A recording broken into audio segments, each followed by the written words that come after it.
Hallowed be thy name. Thy kingdom come, thy will be done, as in heaven, so upon the earth. Give us this day our daily bread, and forgive us our debts, as we also forgive our debtors. And lead us not into temptation, but deliver us from evil. For thine is the kingdom, and the power, and the glory forever. Amen.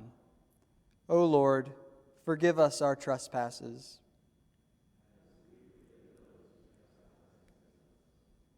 Amen.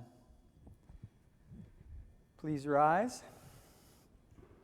And we will say together our recitation for today, which is found number 513 in the liturgy. And this recitation is taken from the Gospel of Matthew, chapter 23, verses 11 and 12. He who is greatest among you shall be your servant, and whoever exalts himself will be abased, and he who humbles himself will be exalted. Amen. Please remain standing for the reception of the offertory.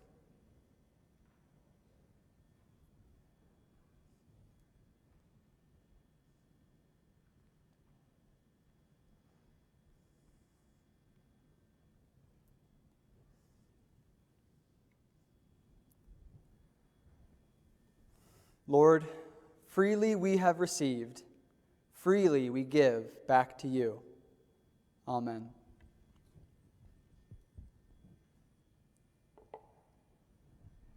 You may be seated.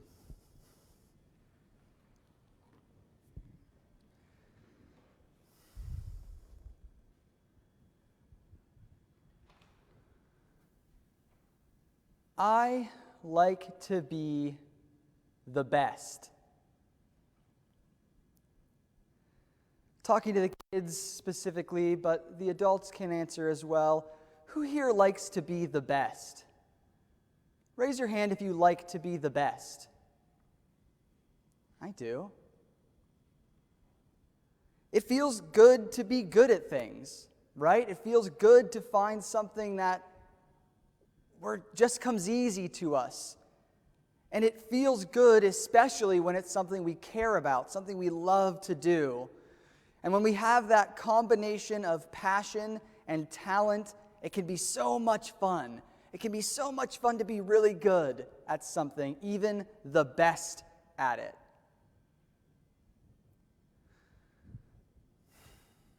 But let me ask a question. How do you know that you're good at something? How do you know that you're good at something?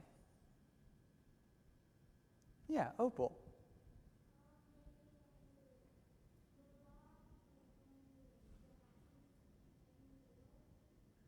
Yeah, when you work on doing something a lot, you're going to get better and better. And that's a really, really great answer. And the answer we shouldn't give, but so often do, is that we're good at something when we're better than the people around us at it. And isn't that so often how we measure whether we're good at something or not? We look around, maybe we're in math class and we've finished our math problems and other kids are still working, or maybe they have questions and we think to ourselves, I must be really good at math.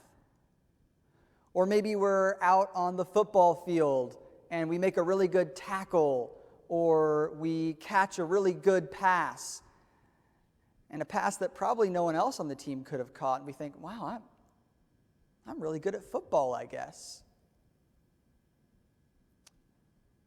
But there's a problem with defining ourselves against other people.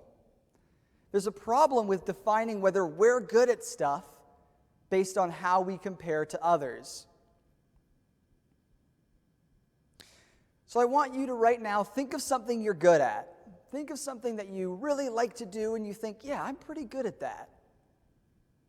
Maybe, like we said, it's football or math. Maybe it's a certain video game that you play a lot.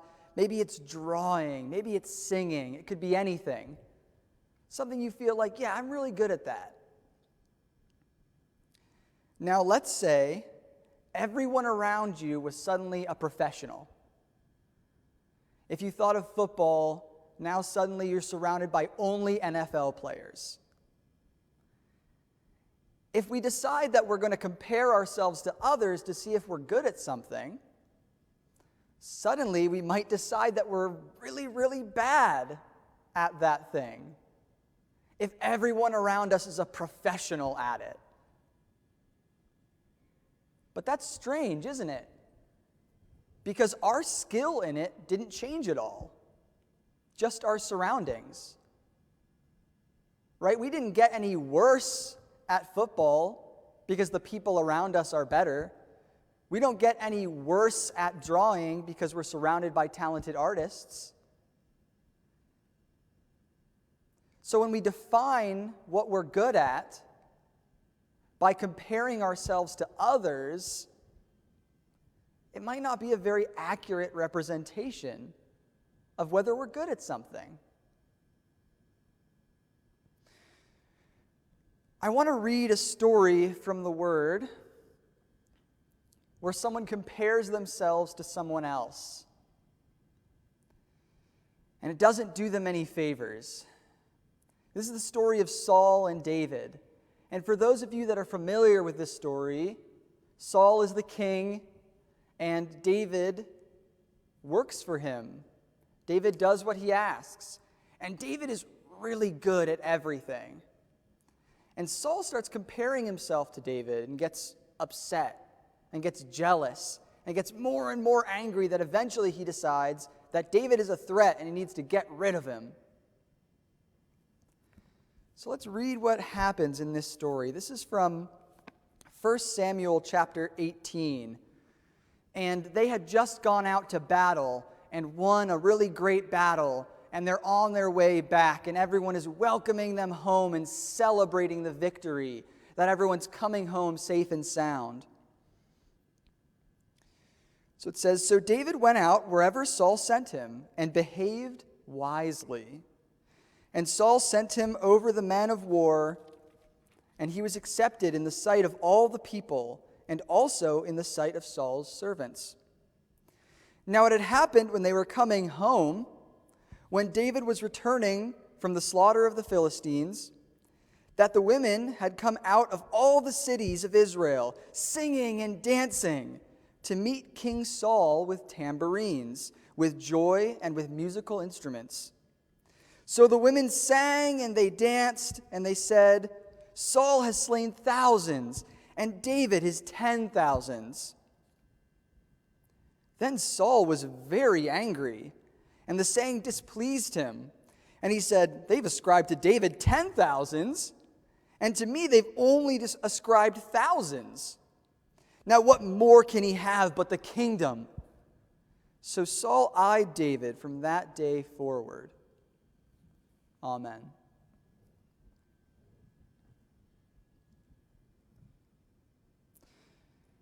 So Saul and David were both coming back from a battle, and the people were coming out, and they were so happy to see them. They were singing and dancing, and they showered both of them with praise. And in the story, it actually says that the people came out to see Saul. They weren't there to see David specifically. They were there to see Saul. And they gave this song that said, "Saul has slain thousands, and David his 10,000s," basically saying, both these men are so good at what they do. They're such skilled fighters, and they're winning for Israel. But Saul immediately compared his compliment to David's and was insulted instead of honored. He was insulted instead of honored. And as a result, he got angry and jealous of David. And he said, "What more can he have but the kingdom?" And he started to worry that maybe David was getting too popular. that maybe David was a threat.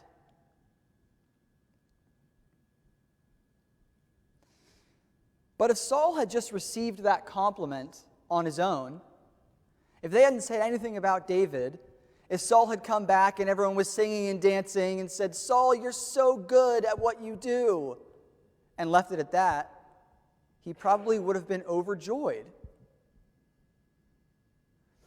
But because he was defining his worth, how good he was at something, compared to someone else,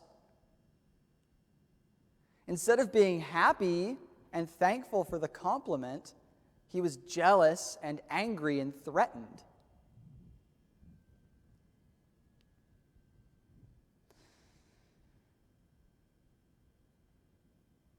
And the story tells us that David behaved wisely. And it brings it up again later in this story that David was wise in everything that he did. And so we have this sort of comparison between David being wise in everything that he does, serving humbly and being really good at what he does, and Saul, who comparatively was being very foolish and constantly being insecure and comparing himself to David and getting angry when David did well. And the silliest part of all for Saul is that David worked for Saul. David did whatever Saul asked him to.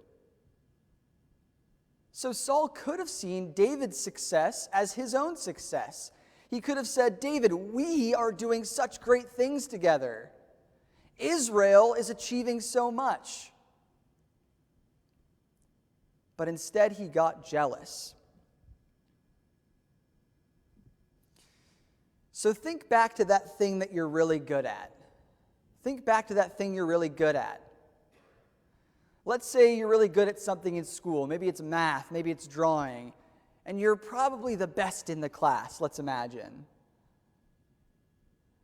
And let's say a new student shows up, and they're pretty good at drawing, or they're pretty good at math, and they're getting better and better every day as they get comfortable to the classroom and start to meet everyone, and people get to see. People start to think, wow, that person's really good at drawing.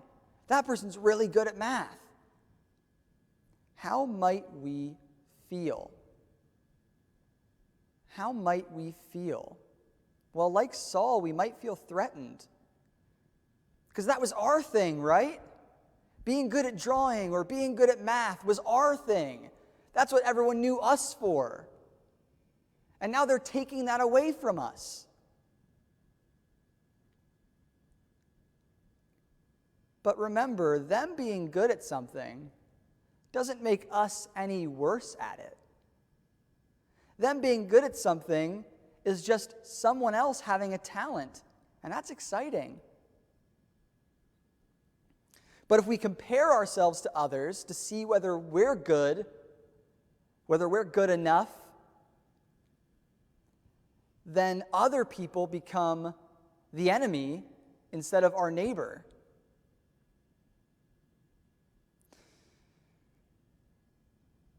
And the 10th commandment, the second commandment about coveting, it says, "You shall not covet your neighbor's wife, nor his male servant, nor his female servant, nor his ox, nor his donkey, nor anything that is your neighbor's." It gives all these examples of the things we can't compare ourselves to in others. It lists all these things, and they represent all the different ways we might try to compare ourselves to others. And when we do that, we feel threatened by the stuff that they're good at, instead of feeling excited that they're good at something. And remember 2 weeks ago, we talked about when you love someone, you feel happy when they're happy. When you love someone, you feel happy when they're happy. But if we're too busy comparing ourselves and seeing if we measure up, then we're not able to do that. We're not able to love them the way that we should because we're too busy feeling threatened. So then if it's a bad idea to compare ourselves to others to see whether we're good enough or good at something. How do we know? Who do we compare ourselves to? Well, we can compare ourselves to the way the Lord wants us to be. We can compare ourselves to all the good ways that we want to be, all the good ways that the Lord has taught us to love the neighbor and to do what's right. And we can compare ourselves to the people we used to be. So instead of saying, am I better than everyone else? We can say, am I a little better today than I was yesterday? Am I working to grow and be better every day? Because if I'm moving toward being the best that I can be, that's all anyone asks of us. That's all the Lord asks of us, is to just work on being the best we can. And if we're a person that works on being the best we can, then we're good enough. Then we're pretty good at being good, probably. And we can slip up along the way, of course. But when we compare ourselves to who we've been and who we want to be, we get a much better idea of who we are.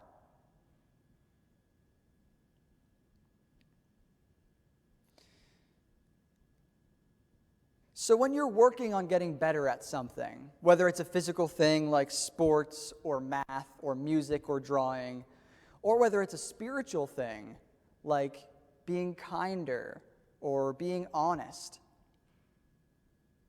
we can choose to be like Saul, or we can choose to be like David.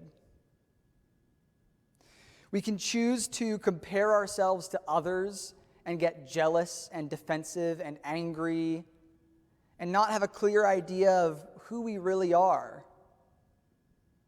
Or we can be wise like David and try in every moment to just do the best we can. With the blessings the Lord gave us, do the best we can to be the best us we can be. And that's being wise. Amen. Please rise for the benediction on the children.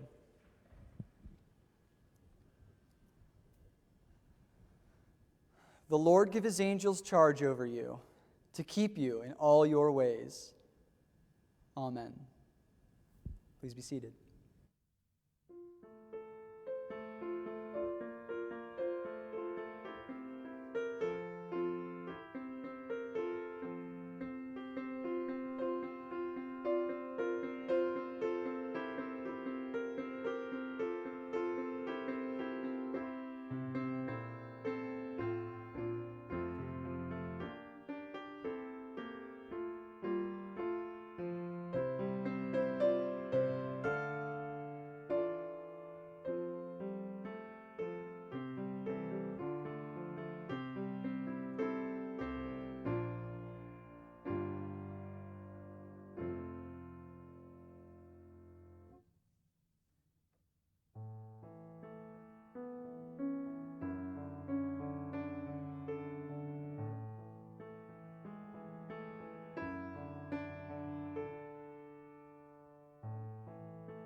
So 2 weeks ago, we were talking about jealousy, covetousness, coming from a love of the world.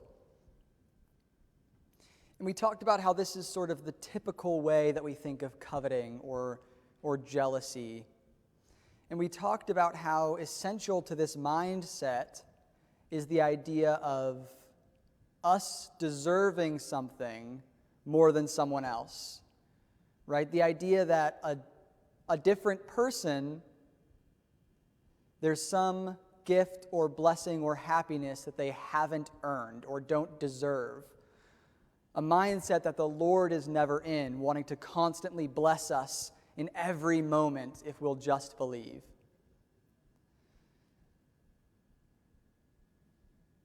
So what does jealousy look like when we have the thing, when we have what we're looking for? The teachings for the new church make very clear that evil is never satisfied, that evil is constantly striving for more and more and more, to be more and more destructive. So it's not as if when we get the thing we're jealous about, we're happy and content. No, if we still have that evil of jealousy, it needs to find a new form to take. And so we have this 9th and 10th commandment. And it talks about, the teachings for the new church talk about how the 9th commandment is about love of the world, and the 10th commandment is about love of self, particularly love of control, or love of power, or love of dominion, depending on how you want to translate it. So love of self with a specific focus on love of control.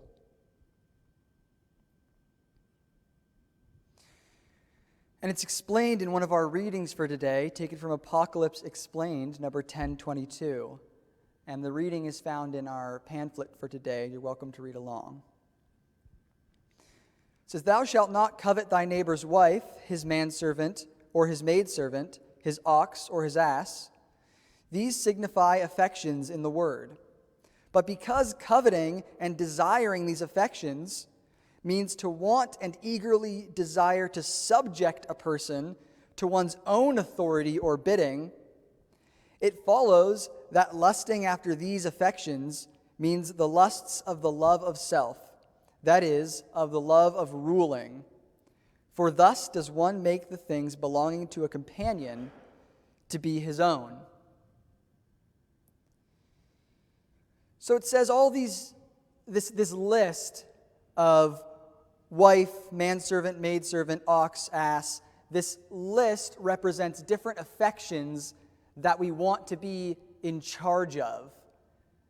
And not necessarily our own affections, the affections of others. We want to be in control of how others act and even how others feel and the loves that others prioritize.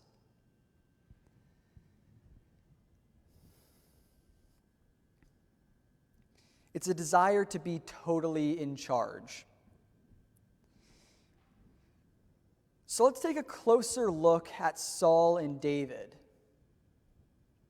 Like we talked about with the children, Saul is king at the time. He's in control. He's in a position of power. He has authority over all of Israel. And at the beginning of his relationship with David, it's a healthy relationship. David is happy to do things for him, and Saul is grateful. And people are excited that David is helping Saul and Israel. But Saul falls into this deep jealousy. At every success David has, Saul gets more and more threatened. Which, like we talked about with the children, he doesn't have to. Because David is happily doing all of the good things that Saul asks him to do. David isn't attempting to seize power. David doesn't want to dethrone Saul. Saul, through his anxiety about losing his power, dethrones himself. His descent into madness and anger and jealousy takes his own kingdom away from him. Saul's actually his own biggest threat from the mindset he chooses to adopt.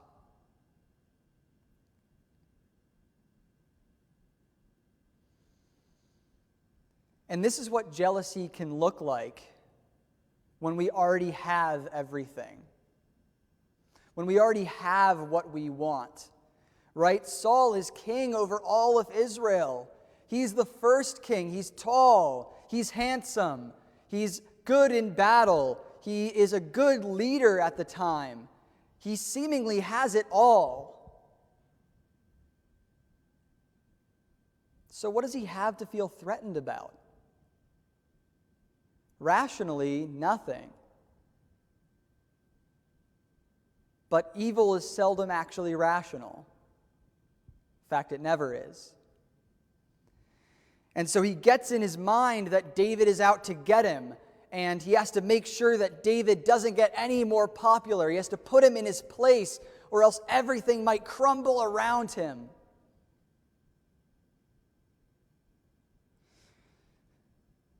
He adopts jealousy as his primary outlook to David, seeking to kill him for meaningless things.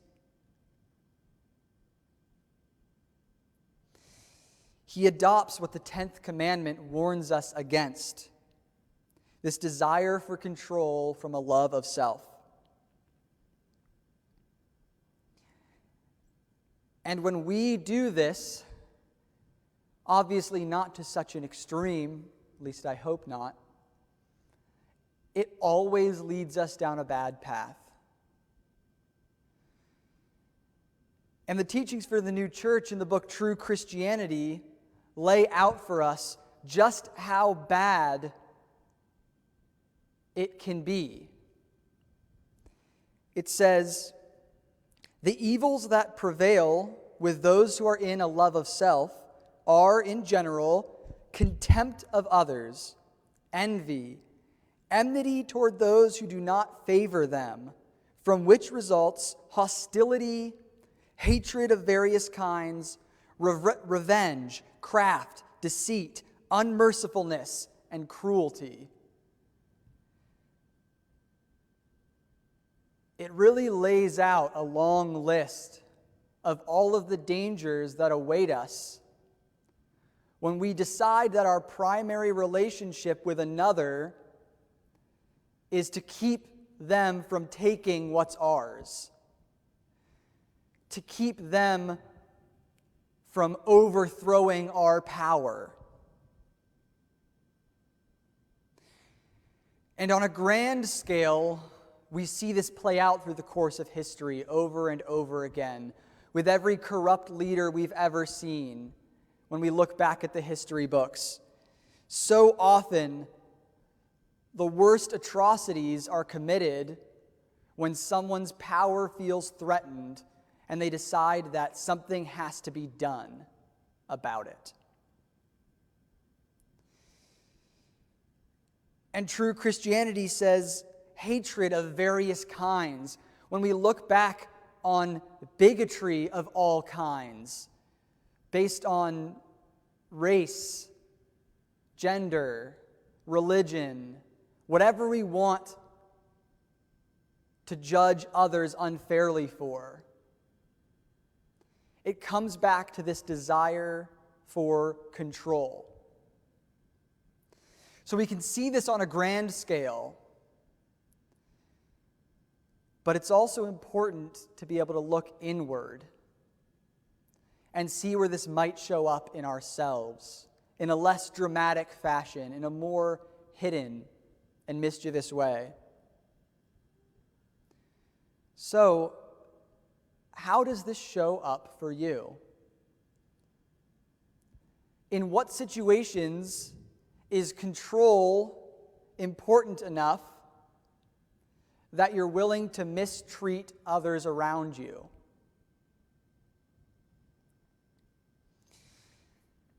Have you ever struggled to really hear what someone's saying who you disagree with? Because if you really heard them and understood them, it would be a threat to the easy truth that they're wrong and you're right.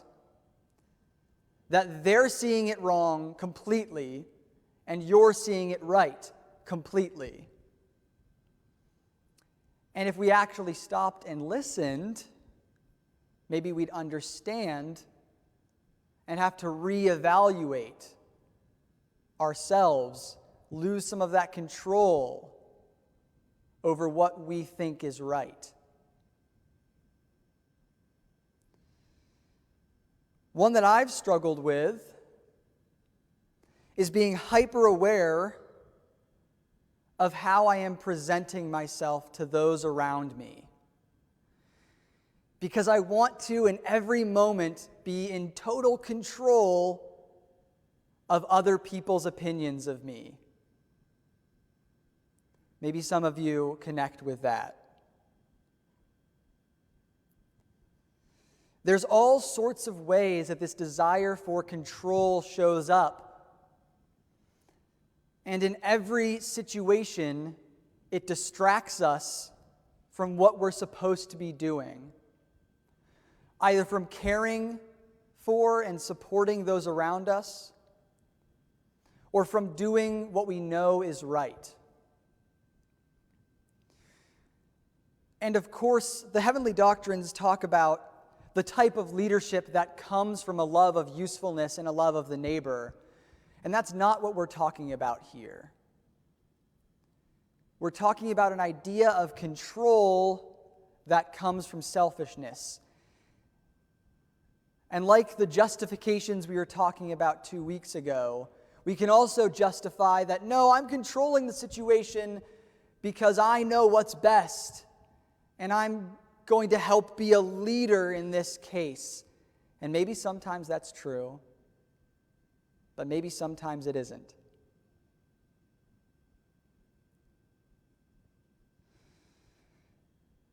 And this mindset of threat and control is the same as the jealousy that we feel when we don't have something we want. It's the same root.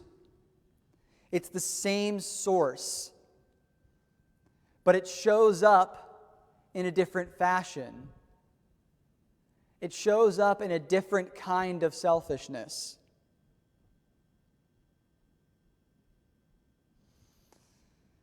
Because when we actually get what we want, but we haven't dealt with that jealousy, hell needs to find a new way to make us miserable and to make us a tool for the misery of others. So we get convinced that others are trying to take what we have, either physical stuff or our reputation or any other number of ways that we might feel threatened.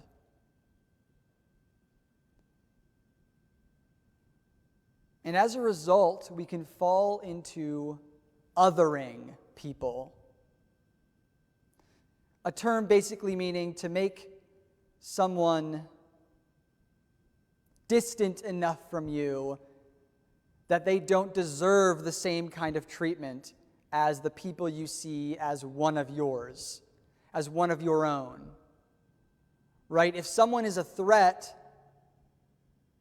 suddenly they're an enemy that needs to be fought against instead of a neighbor that needs to be loved.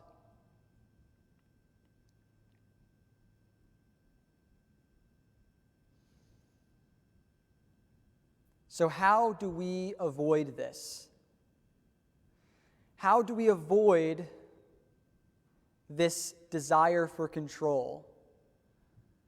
Well, a big part of it is humility. Because the teachings for the new church makes so clear that any desire or thought of control that we might have isn't real. That, of course, the Lord is in control. That the Lord has a plan for us and the Lord has a path for us. And our need to constantly be in charge, the heavenly doctrines tell us, is a doubt and a dismissal of the Lord and his providence. And when we work on humility, realizing that we're not in charge, and plenty of things will happen that we didn't expect, or that we didn't want, or that we felt like maybe if we had just tried a little bit harder to hold on to everything, we could have stopped.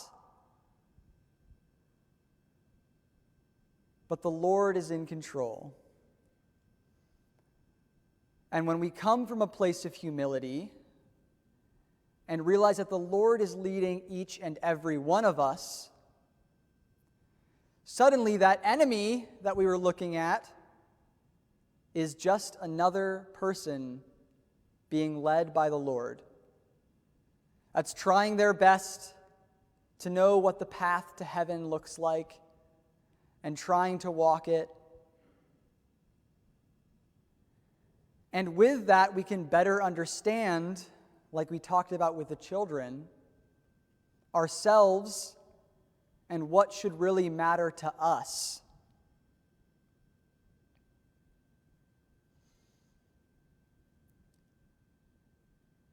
But jealousy will come back up. That's what evil does. And so the Ten Commandments help us focus and realize all the different ways that jealousy can present itself in our lives. All the different ways it can hide and convince us that it's what we should be thinking, it's what we should be feeling. And the Ten Commandments drive home with its long list of "you shall not covet," all the ways we need to be vigilant to avoid the mindset of jealousy, either from a love of the world, like we talked about 2 weeks ago, and the idea that you deserve things more than others, or from a love of self and control, and the idea that the people around you are a threat to be fought instead of a community to come together with. You shall not covet your neighbor's house. You shall not covet your neighbor's wife, nor his manservant, nor his female servant, nor his ox, nor his donkey, nor anything that is your neighbor's. Amen. Please rise for the benediction.